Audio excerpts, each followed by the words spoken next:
Welcome. Thank you for joining today's session on avoiding delays and missed opportunities in Japan, clinical and regulatory strategies for ex-Japan biopharma. My name is Julia Duhl, and I'm the Senior Director of CMC and Regulatory Science at VCLS. It's a pleasure to host this conversation with all of you.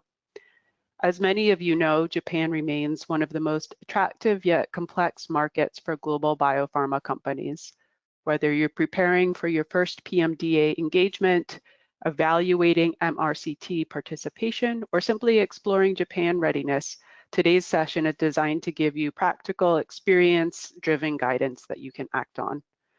Before we begin, a brief word about today's partner, CorMed Corporation. CorMed Corporation is a Japan-based regulatory consulting firm with over 25 years of experience. This company works closely with US and EU-based biopharma companies to support Japan-specific development and regulatory strategies, including clinical planning and PMDA consultations.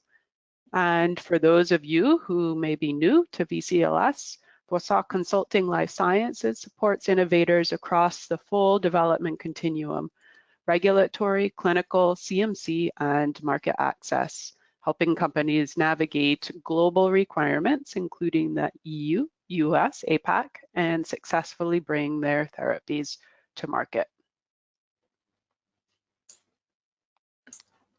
Very briefly, for the agenda, we will start with options for generating Japanese clinical data, early inclusion of Japan in MRCTs, recent regulatory updates affecting Japanese phase 1 and ethnic sensitivity requirements, best practices for PMDA consultation meetings.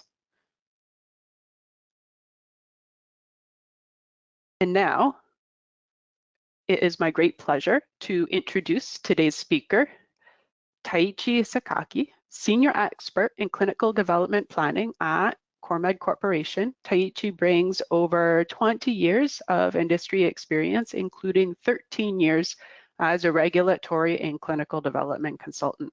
He has led more than 25 projects, working almost exclusively with US and EU emerging biopharma. His experience in MRCT design, Japanese clinical strategy, and PMDA consultation meetings makes him the perfect guide for today's topic. Taichi, thank you very much for being with us. Before Taichi dives in, I'd like to start with our first poll to get a quick sense of where the audience stands. I will read out the poll question and then you'll have an opportunity to respond. Where are you today in Japan market entry for your lead asset?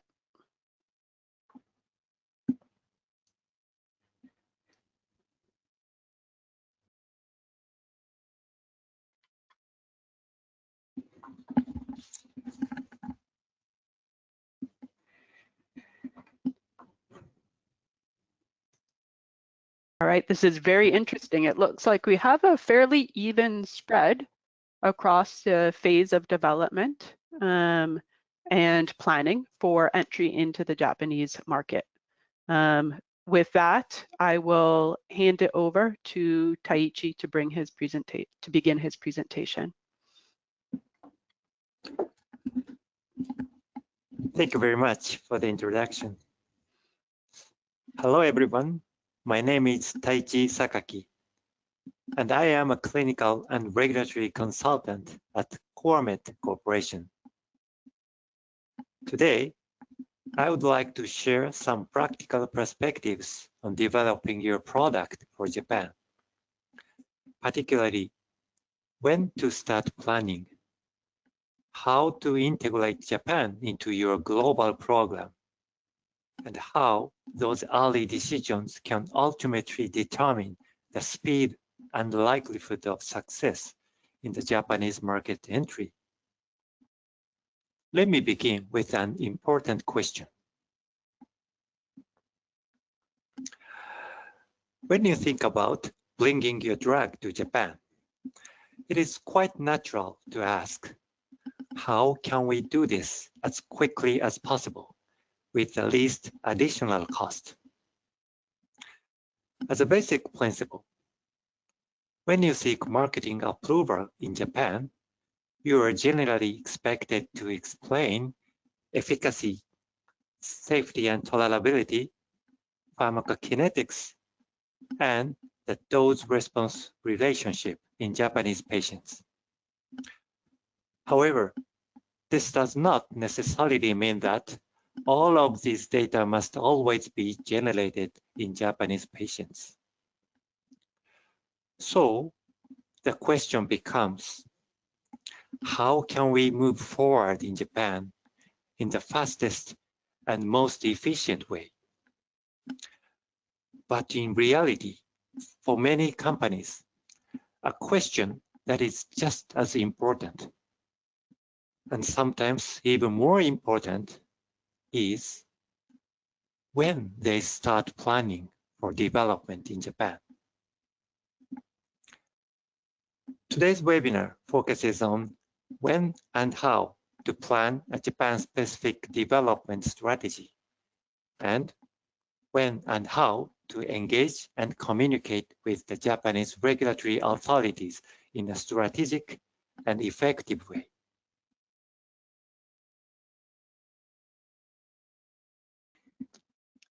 When it comes to clinical development in Japan, there is more than one possible pathway you can take. Broadly speaking, there are three main approaches.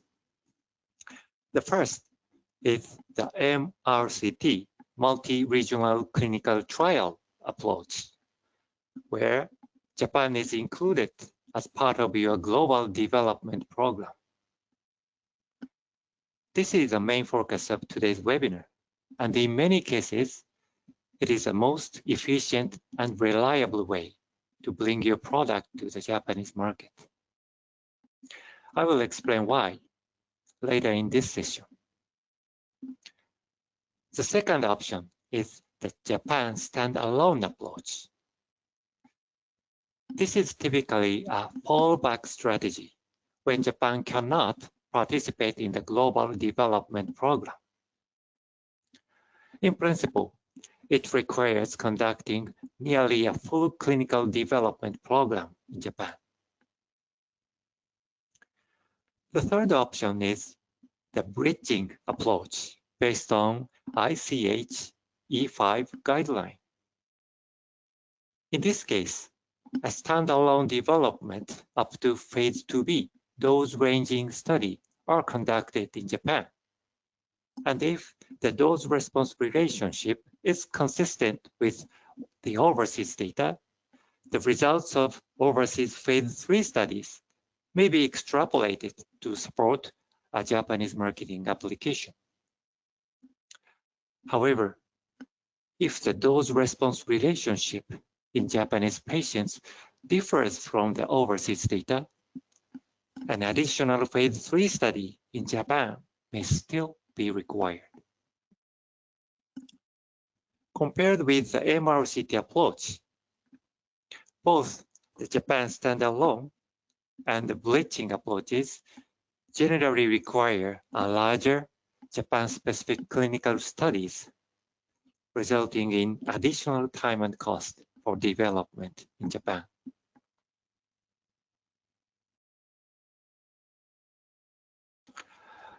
In Japan, there is a long-standing concern known as drug lag and drug loss.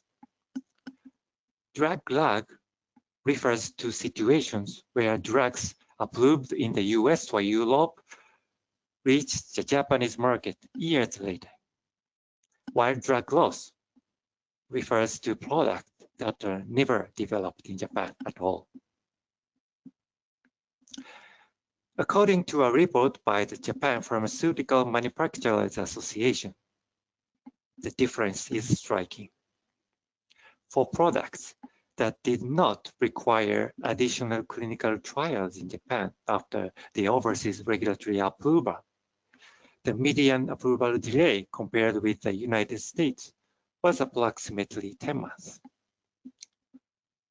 In contrast, for products that did require additional Japan-specific clinical trials after the overseas approval, the median delay was approximately 4.4 years.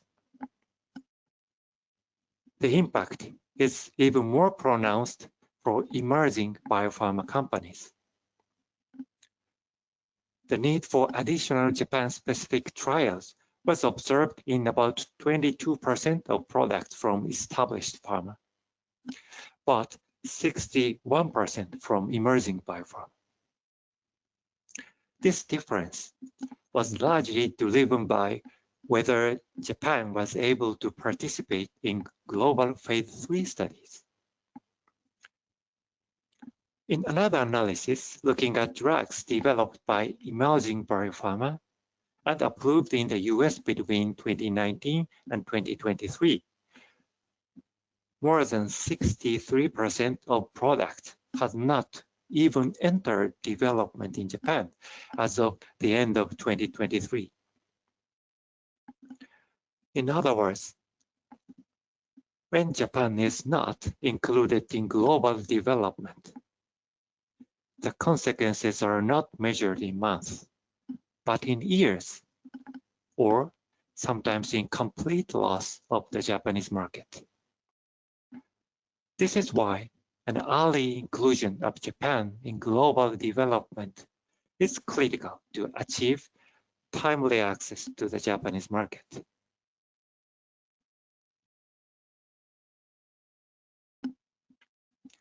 There are several practical ways to include Japan in your global development program. On this slide, I would like to introduce a few representative scenarios.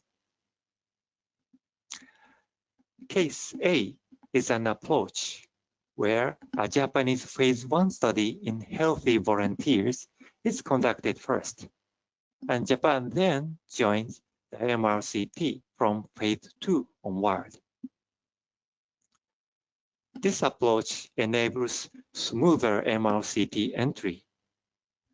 Importantly, phase 1 studies in Japanese healthy volunteers do not necessarily have to be conducted in Japan. Data generated from healthy Japanese descents residing outside Japan are generally acceptable. Case B represents a scenario where clinical proof of concept has already been established outside Japan. At the time of program expansion, a Japanese phase 1 study is conducted in parallel with an overseas phase 2B dose-ranging study, allowing Japan to join the MRCT from phase 3. From a decision-making perspective, this case often be a pragmatic option, especially when Japan comes into the focus somewhat later in the development. Case C focuses primarily on oncology or other circumstances where phase 1 studies are conducted in patients. In this case, phase 1 dose escalation part is first completed in the overseas, and once the tolerable dose range is defined, a focused phase 1 dose escalation study in Japanese patients is conducted in parallel with the overseas cohort expansion or dose optimization. Japan can then participate in the MRCT from the pivotal study stage.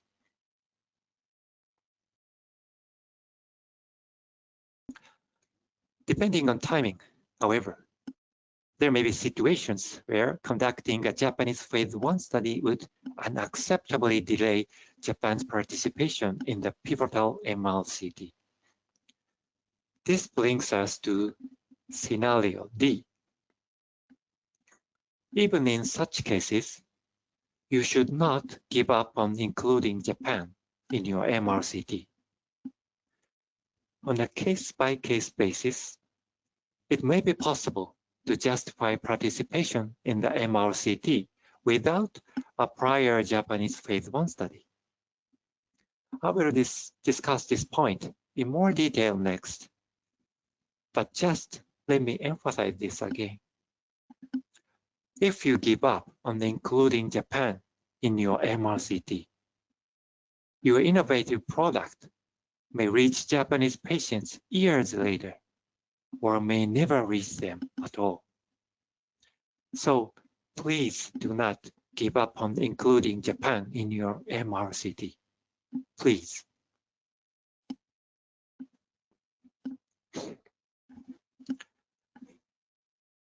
Since around 2023, there appears to be a growing misconception among some overseas companies that a Japanese phase 1 study is no longer required before joining MRCTs. One of the sources of this misunderstanding is an administrative guidance issued by the Japanese regulatory authorities, which is shown in this slide. In this part of the webinar, I would like to briefly introduce the key messages of this guidance. The most important point to understand is that the necessity of a Japanese phase 1 study prior to joining an MRCT is assessed on a case-by-case basis. In other words, there is no single rule that applies uniformly to all products or development programs. It is also important to note that skipping a Japanese phase 1 study does not automatically simplify your development program.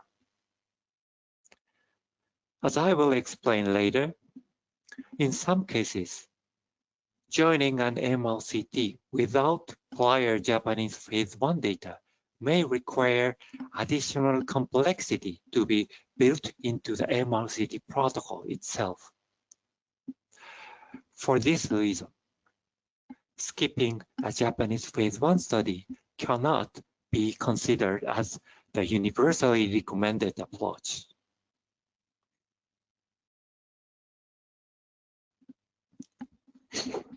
Let me first summarize the basic principles outlined in the guidance. First, conducting phase 1 study separately by race, ethnicity, or region prior to initiating an MRCT is not automatically mandated. Of course not. In other words, a Japanese phase 1 study should not be uniformly or routinely required for all products before participation in an MRCT. Second, before initiating an MRCT, it is considered desirable from a scientific and regulatory perspective to collect Japanese data, such as pharmacokinetics, whenever this is feasible. This reflects the regulator's intention to understand the behavior of a drug in Japanese patients at an early stage, while recognizing that such data may not always be available in advance. Third, and most importantly, the necessity of a Japanese phase 1 study is determined on a case-by-case basis through a comprehensive and balanced assessment of mainly 3 key factors I present here. These factors are the magnitude of safety risk, the susceptibility of the drug to ethnic factors, and medical needs, including the potential disadvantage if Japan does not participate in the MRCT. These factors are not assessed independently or mechanically. Rather, regulators consider the overall balance among these elements when deciding whether a Japanese phase 1 study is necessary prior to MRCT participation. In the following slides, I will walk you through the points to consider for each of these three factors to show you some perspectives on how this case-by-case assessment is applied in practice. Let me start with safety risk. I recommend you assess your product profile and the MRCT plan based on the points listed on this slide. Here, the key question is the safety risk acceptable and manageable?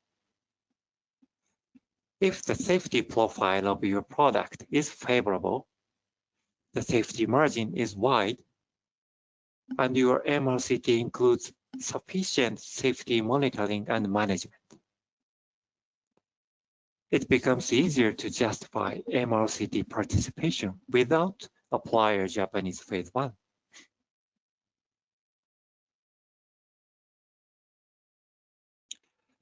The second factor is ethnic sensitivity. You should evaluate your product characteristics based on the considerations listed on this slide. Here, the key question is the drug susceptible to ethnic factors? If ethnic sensitivity is low, for example, in terms of ADME profile or the drug modality, and PK and safety data are already available across multiple races and a broader range of body weights, MRCT participation without prior Japanese phase 1 becomes easier to justify.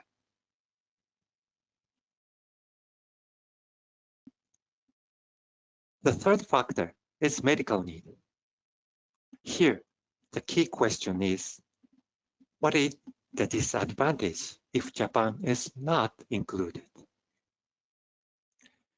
In areas with high unmet medical needs, such as rare diseases or pediatric indication, MRCT participation often becomes an especially high priority. That said, products with higher safety risks, such as oncology drugs, require more careful assessment.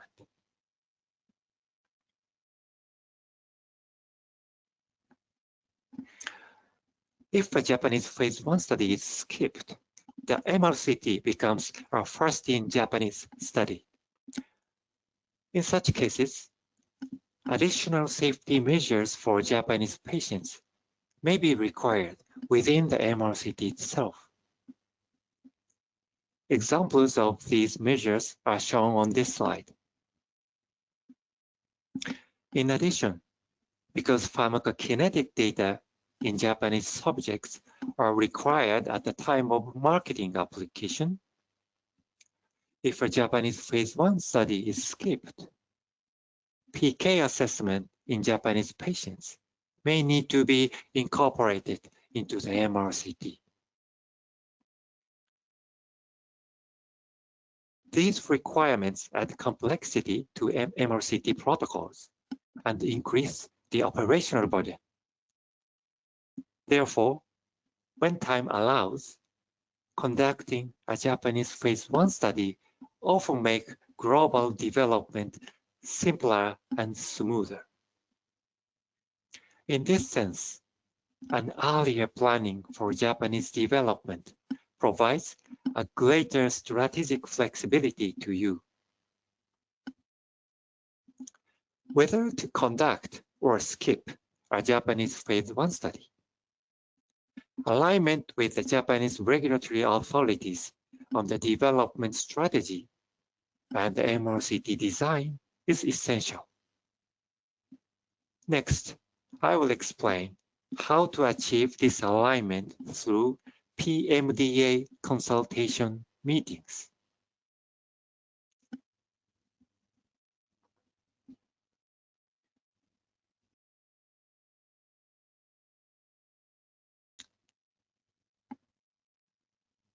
Can you go forward for the poll question? Yes, so I'll launch now another poll question. Thank you. We were curious what your #1 bottleneck for Japan is right now. And we will give it a little bit longer this time for everyone to respond.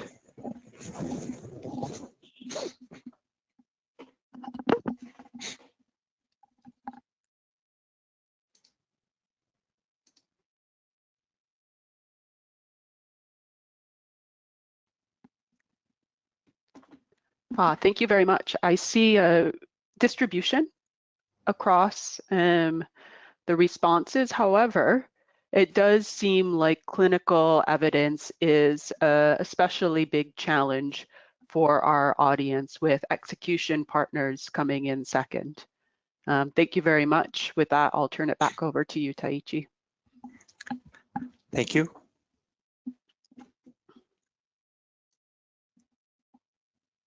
Okay, so once you have defined a development strategy that includes Japan, I strongly recommend engaging with the Japanese Regulatory Authority, PMDA, at an early stage to achieve alignment.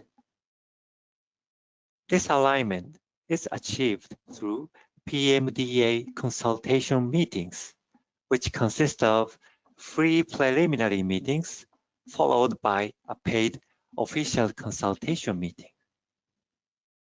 The pre-meeting is used to organize and clarify key discussion points, while the official consultation meeting is where substantive discussions take place and official meeting minutes are issued.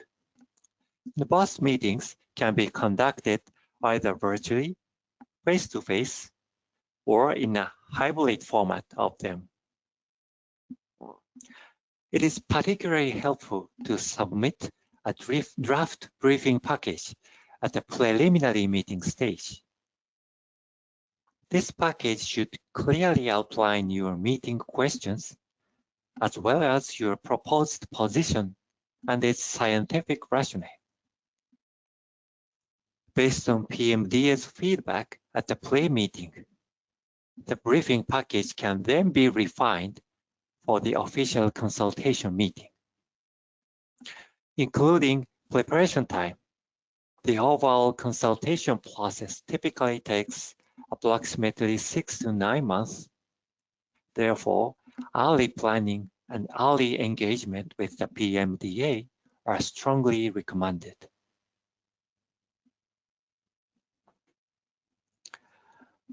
On this slide, I will walk you through several examples of global development scenarios and illustrate when to engage with PMDA and what topics are typically discussed in each case.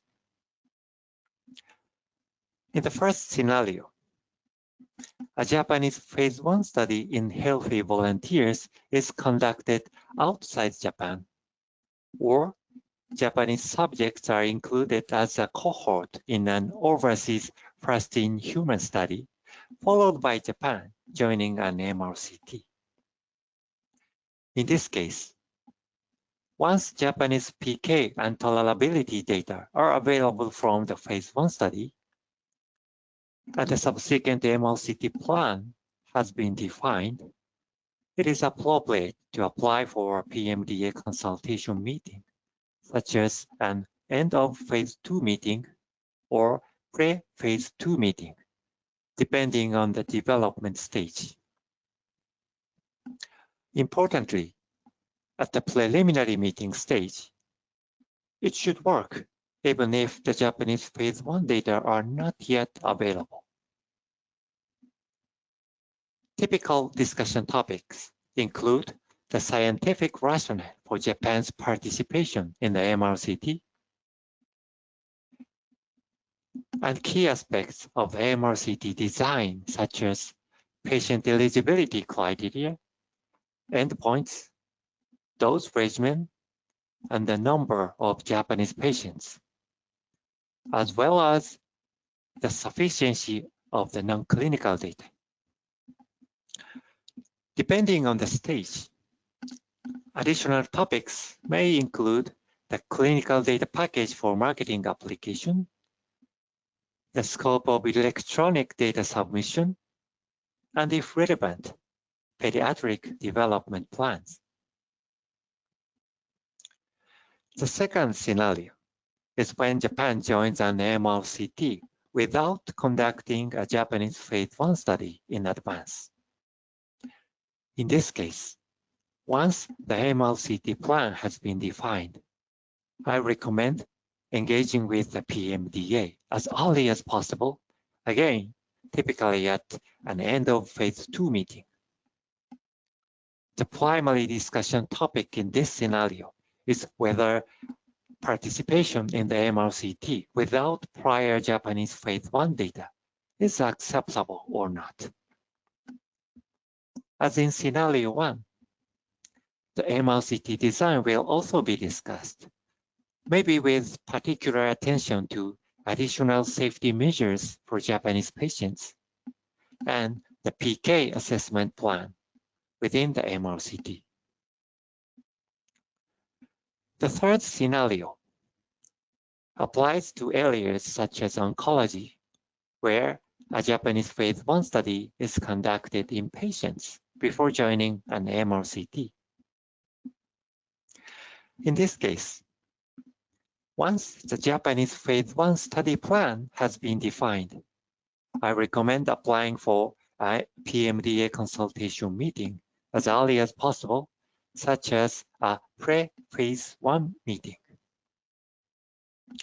Key discussion topics typically include the Japanese phase 1 study design, such as a target patient population, starting dose escalation scheme, and stopping rule, and the definition of dose-limiting toxicities. In addition, the overall clinical development strategy after completion of the Japanese phase 1 study, or the roadmap for future PMDA interactions, and the adequacy of non-clinical data to initiate the Japanese phase 1 study would also be relevant topics. Regardless of the scenario, the key to a successful regulatory communication is to develop a clear consultation strategy and to design the consultation process and briefing packages in alignment with that strategy.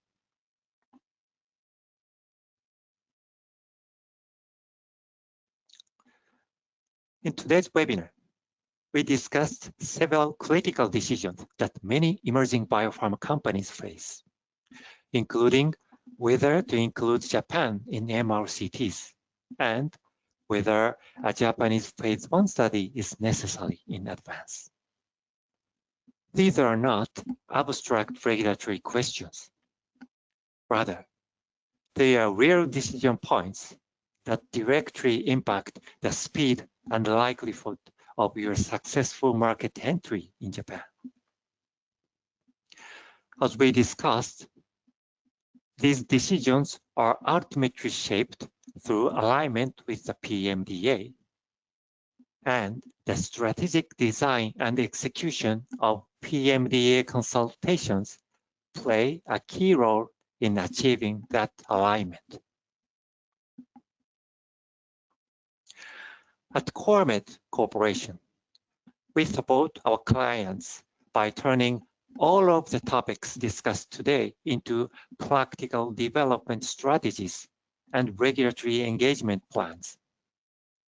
This includes not only Japan-focused clinical and regulatory strategy, but also gap analysis of non-clinical and CMC quality requirements needed to initiate clinical trials in Japan. CoreMed Corporation was established in Japan in 1998 as a regulatory and strategy development consulting firm. Over the years, we have worked closely with many overseas biopharma companies, helping them address the common challenge of how to effectively integrate Japan into global development programs.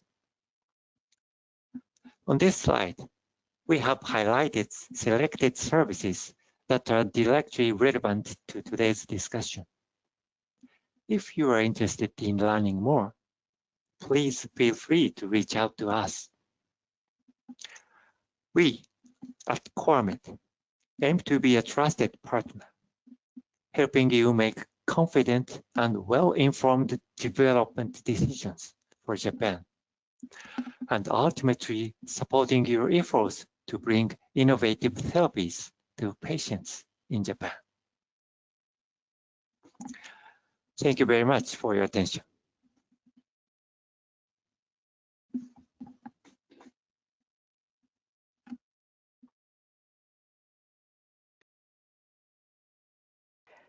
Thank you very much, Taichi.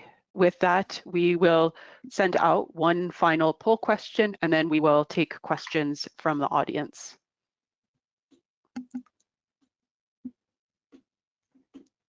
So final question, when would you like support for Japan planning or PMDA consultation?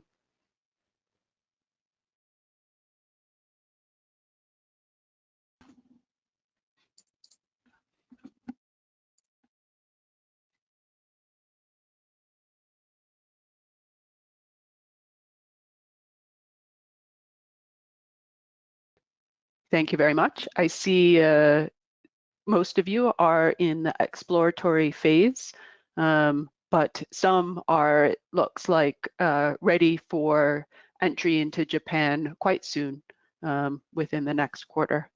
With that, I will take the first question from the audience.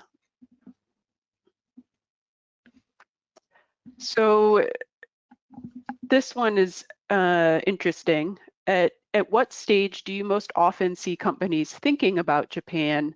And when you see them to start considering entry into Japan, is this the best time to start evaluating considerations for Japan? Okay, thank you for asking this.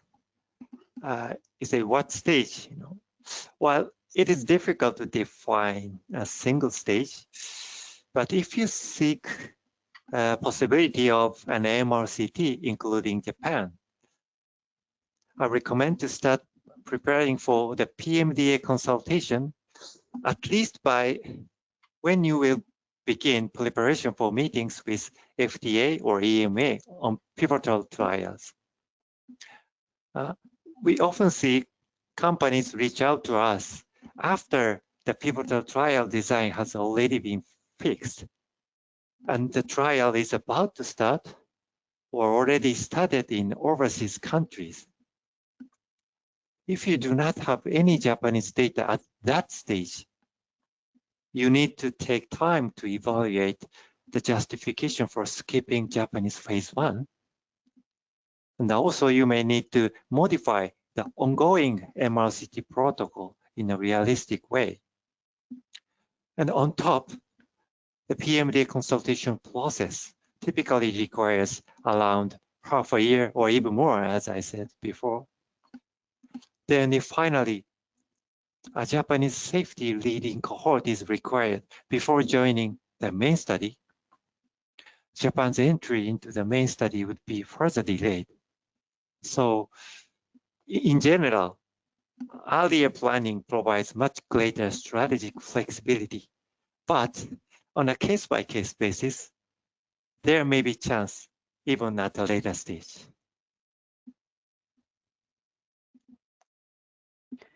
Thank you very much for that informative answer. We've got another interesting question. So how would PK and safety data in Asian patients be able to be leveraged for clinical development in Japan? Okay. Thank you very much for the question. Yeah, it's a very good point. And actually, this is a question I am often asked by my client. In principle, Asian data cannot directly replace Japanese data for a regulatory submission purpose in Japan. That means Japanese data are still required for approval. However, broader PK and safety data across Asian and non-Asian population helps the assessment of ethnic sensitivity. Such data can support a discussion on whether a separate Japanese phase 1 study is necessary before joining an MRCT. This can be an advantage when considering Japan's participation in MRCTs. Thank you very much. I think that's a very important topic for sponsors planning their entry into Japan. We've got another question here. So for emerging biopharma with limited resources, how would you prioritize Japan across a broader portfolio? Thank you for asking this. It's a very important question. And I do understand the background of this question. Some megapharma companies routinely collect Japanese phase 1 data early. But this is not realistic for many biopharma companies. A more practical approach may be to advance proof of concept first, and then plan for Japan when the program expands. In this case, conducting a focused Japanese phase 1 study at that stage can be a realistic option. If the clinical dose range is already defined in overseas studies, a full-size phase 1 study may not be required in Japanese. And as I told in the webinar, Japanese healthy volunteer studies can often be conducted outside Japan. So overall, if Japan is of interest, it is important to start thinking early about MRCT inclusion. I recommend thinking early and moving at an appropriate timing. Thank you very much. That's really helpful. And I think a situation that many sponsors that we work with are in. Got another question here. I think coming off of that last one, if a company is starting to think about Japan after today, or maybe you joined today's webinar because you're thinking about next steps in Japan, what would be the first practical step that you would recommend? Okay, thank you for asking this. Yes, it is very important to think about the first step. And actually, we are happy to help that. The appropriate approach depends on the development stage or product profile, and maybe also on the target indication. So the first step is to clearly understand where we are. For example, if your business case in Japan would be positive, we may first assess whether a Japanese phase 1 study can be conducted before pivotal MRCTs. If this is feasible, then we may define what PK and safety data are needed to collect in the phase 1 study. But if time is limited, we may consider whether skipping Japanese phase 1 can be scientifically justified. Depending on the situation, options other than MRCT, such as Japan standalone development, may also be considered. PMDA consultation strategy should then be developed, as it often differs from FDA or EMA interaction, but unique to Japan. At Quorumet, we can support anything from a focused advice to a broader strategy discussion as needed. Thank you very much. That's very helpful. And I think, with some of those broad considerations, now I've got a question that has come in for you, really going into the details. Does Japan does the Japanese regulatory authority require the sponsor to prepare and submit a pediatric study plan like in the US or the EU? Okay, this is very important question. Thank you for asking this. Japanese regulatory authorities actively promote pediatric development in Japan. By the time of marketing application for adult indications, at the latest, alignment on the pediatric development plan is expected. But even before, PMDA typically asks about sponsors' pediatric development plan during PMDA consultations for adult indication. This is particularly important when a PIP or PSP has already been established in the US or EU and pediatric clinical trials are planned. In such cases, PMDA expects the sponsors to consider how Japan can be included so that it is not left out of pediatric MRCTs. At present, PMDA does not require a formal PSP or PIP document at the same level as in the US or in Europe. In most cases, it is sufficient to describe the pediatric development plan as part of your PMDA consultation briefing package. Thank you very much. So now we have a question that I think really gets to the heart of what a lot of earlier or emerging biotech companies may be wondering about. So without going into confidential details, have you seen any cases where early engagement with PMDA clearly changed the outcome for Japan? Yes, thank you. Thank you for asking this. Yes, I have, yes.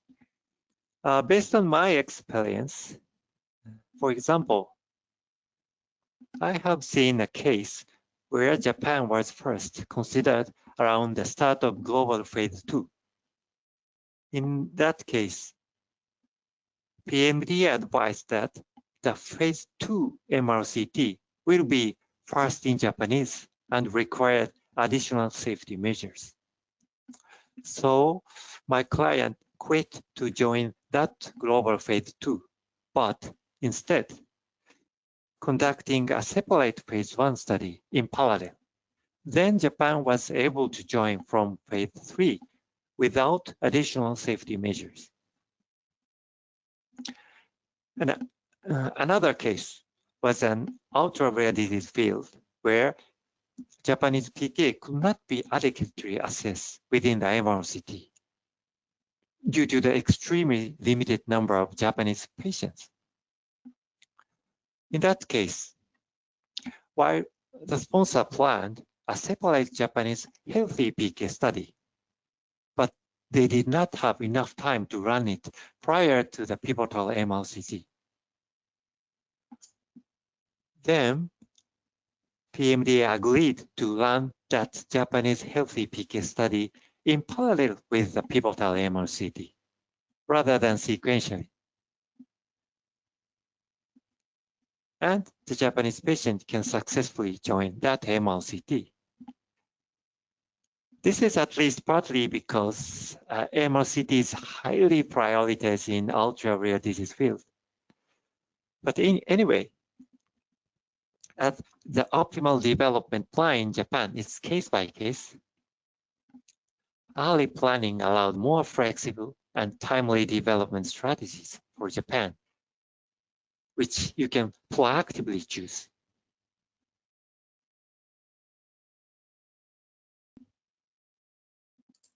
Thank you very much. I think that was very helpful and very informative for companies that may be considering entry into Japan at some stage in the future, but are not quite ready at the current moment.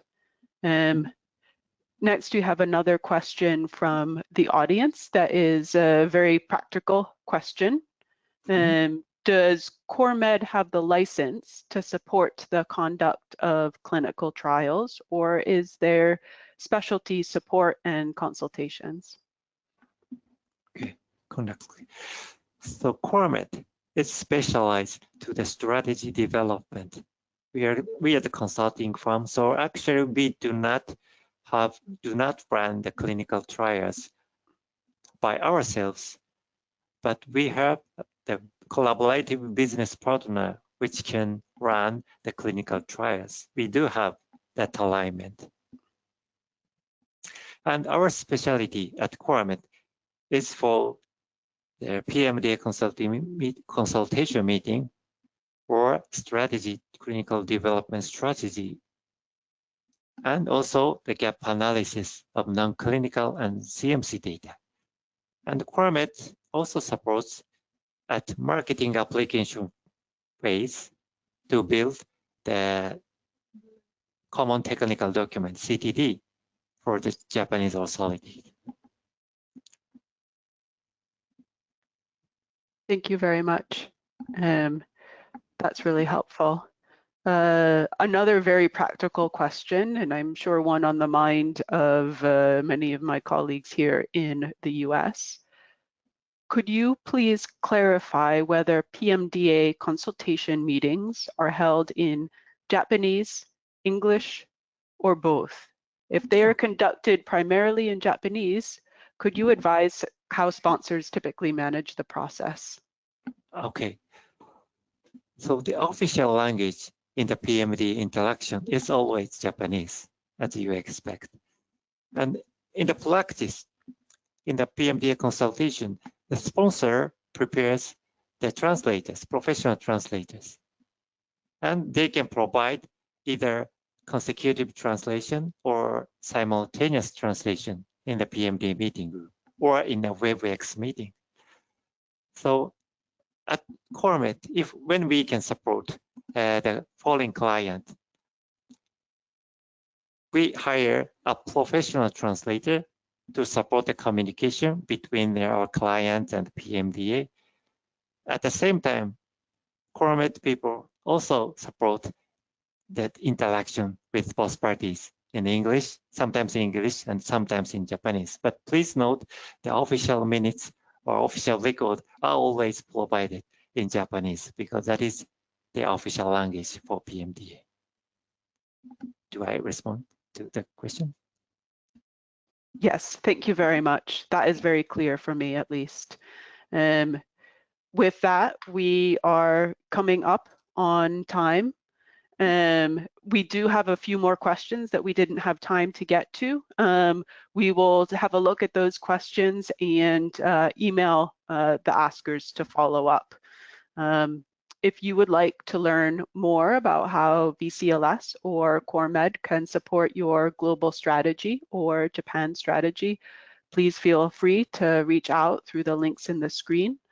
We hope that today's session gave you clarity, structure, and confidence as you consider your development pathway in Japan.